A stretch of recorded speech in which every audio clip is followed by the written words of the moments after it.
Assalamualaikum warahmatullahi wabarakatuh. Alhamdulillahirrahmanirrahim. Puji syukur kehadirat Allah Rabbul anak-anakku kelas 7 SMP Negeri 21 Surakarta. Berjumpa lagi dengan Pak C dalam mata pelajaran Pendidikan Agama Islam kelas 7. Langsung saja anak-anak, pada kesempatan ini saya mau menyampaikan pengantar materi lanjutan dari materi sebelumnya, yaitu kaitannya dengan semua bersih hidup jadi nyaman. Di minggu kemarin sudah Pak J sampaikan kaitannya dengan macam-macam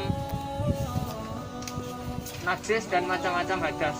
Nah, untuk minggu ini kita lanjutkan dengan bagaimana cara toharoh. Jadi toharoh atau bersuci ini sangat penting anak-anak, karena semua ibadah kaitannya dengan ibadah itu perlu dimulai dengan bersuci dulu. Contohnya sholat dimulai dengan wudhu dulu. Kalau sampai cara bersucinya salah, kalau sampai dalam berwudhu itu salah, maka tentunya juga mengurangi kesahan atau keafdalan dalam sholat. Maka dari itu nanti materi yang akan Pak J sampaikan setelah Pak J beri pengantar ini harap untuk diperhatikan, disimak, dan nanti lebih diperdalam untuk membaca materi PDF yang Pak J sampaikan ataupun buku paket yang kalian miliki, dan juga nanti umpan balik untuk dikerjakan.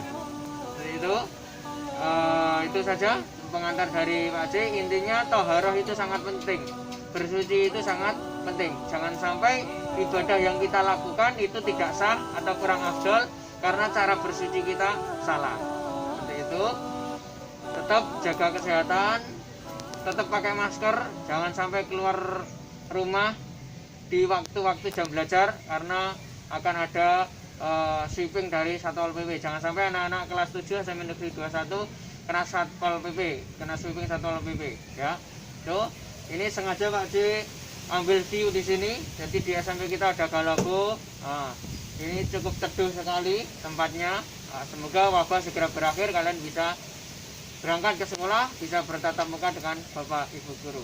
Sekian, nasrul minallah wa fathun qarib. Assalamualaikum warahmatullahi wabarakatuh. Nah, ini materinya ya, bagaimana cara toharoh. Cara toharoh dari hadas itu meliputi yang pertama adalah istinja, mandi wajib, wudhu, kemudian tayamum. Adapun sarana yang dapat digunakan untuk toharoh yakni air, ini yang utamanya, debu, batu, kayu, dan sebagainya. Nah, yang pertama,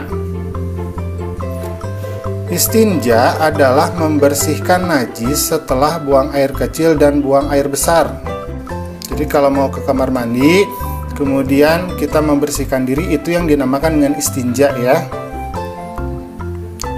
Istinja itu baiknya menggunakan air, tetapi kalau tidak ada air maka diperbolehkan menggunakan benda kering, semisal batu, kayu, tisu, dan sebagainya. Nah, pada masa lalu untuk istinja ini tidak diperkenankan menggunakan benda basah, semisal kayu basah atau batu basah, karena ditakutkan di dalam benda tersebut terdapat kuman penyakit yang berbahaya. Tetapi kalau misalkan pada masa sekarang ya, misalkan ada tisu basah, itu tidak apa-apa ya kalau pada masa sekarang. Yang kedua, mandi wajib dilakukan untuk menghilangkan hadas besar. Nah, sekarang kita akan belajar tata cara dari mandi wajib ya.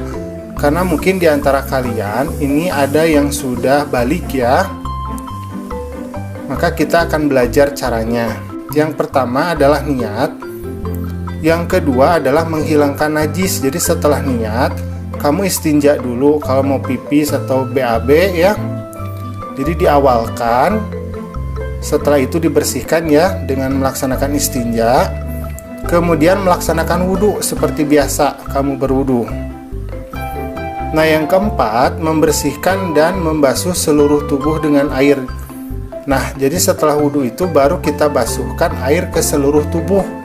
kemudian dibersihkan dengan sabun ya. Nah, rambut juga jangan lupa, bagi yang rambutnya panjang ini harus diuraikan dulu karena rambut juga itu harus dibersihkan semuanya. Nah, sekarang wudhu ya. Yang nomor 3, wudhu dilakukan untuk menghilangkan hadas kecil.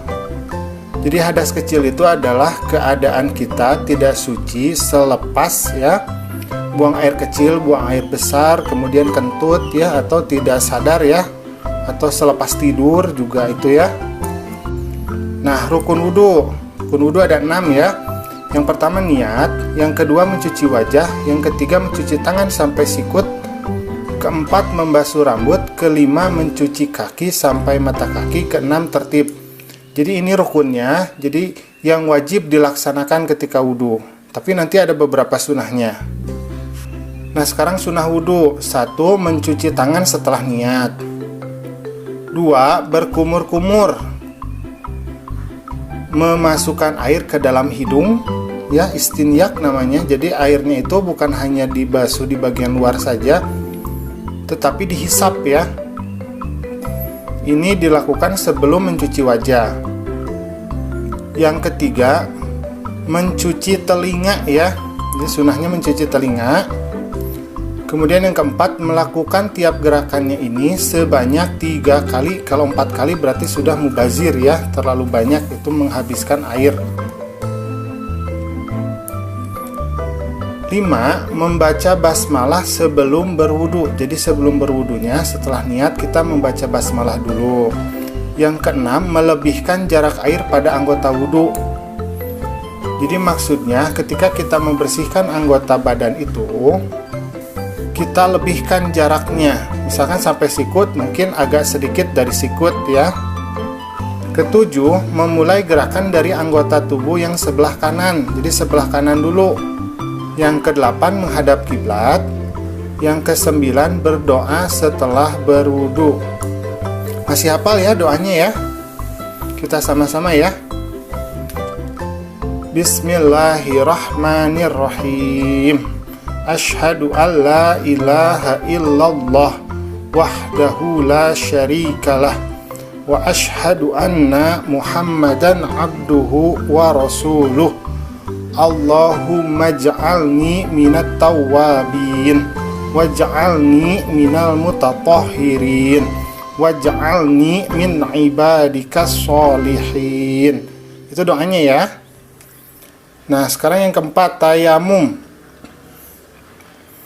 Tayamum dilakukan untuk menghilangkan hadas besar dan hadas kecil dalam keadaan tertentu. Jadi harus ada keadaan tertentu dulu ya. Yang pertama, yang A-nya itu adalah ketiadaan air. Jadi memang kita tidak memiliki air yang cukup untuk berwudu. Mungkin memiliki air tapi hanya cukup untuk minum misalkan. Maka kita boleh melaksanakan tayamum. B. Sakit yang menghalangi terkena air. Misalkan kalau kita terkena sakit, tapi sakit itu akan berbahaya kalau terkena air, semisal demam ya. Nah, itu maka kita boleh bertayamum. Tapi kalau sakitnya itu tidak menghalangi terkena air, maka kita harus melaksanakan wudhu seperti biasa. Misalkan seperti sakitnya sakit perut ya, atau misalkan sakitnya itu bisul. Nah, itu kita tetap harus berwudhu. Yang C-nya telah masuk waktu sholat ya, yang C-nya telah masuk waktu sholat. Sekarang kita masuk ke rukun tayamum. Rukun tayamum ada 4. Yang pertama adalah kita berniat untuk tayamum terlebih dahulu. Yang kedua, mengusap wajah dengan debu. Yang ketiga, mengusap tangan dengan debu. Yang keempat adalah tertib. Jadi tertib itu maksudnya berurutan. Jadi tidak boleh misalkan tangan dulu baru wajah, kemudian baru niat. Nah, itu tidak boleh, itu tidak tertib ya. Nah, sekarang sunah tayamum. Menepuk debu 1 kali atau meniupnya setelah mengambil debu dengan telapak tangan. Jadi setelah kita menepuk debunya itu, mengambil debunya, kita pukulkan. Jadi di pangkal lengan itu kita pukulkan. Jadi ditepuk saja 1 kali di pangkal lengan sampai sedebunya itu agak menghilang sedikit ya, atau ditiup ya. Jadi debunya itu bukan debu yang tebal gitu, bukan ya. Yang kedua adalah membaca basmalah. Jadi setelah niat kita membaca basmalah dulu. Jadi bismillahirrahmanirrahim. Yang ketiga, mendahulukan anggota tubuh yang sebelah kanan. Jadi semua hal yang baik itu harus dilakukan dari yang sebelah kanan ya, itu prinsipnya itu. Kemudian menghadap kiblat ya. Kemudian menghadap kiblat itu yang keempat. Nah, alhamdulillah pembelajaran kita hari ini sudah selesai. Jangan lupa untuk mencoba mempraktikkan toharoh ini supaya kamu paham dan mampu melakukannya. Assalamualaikum.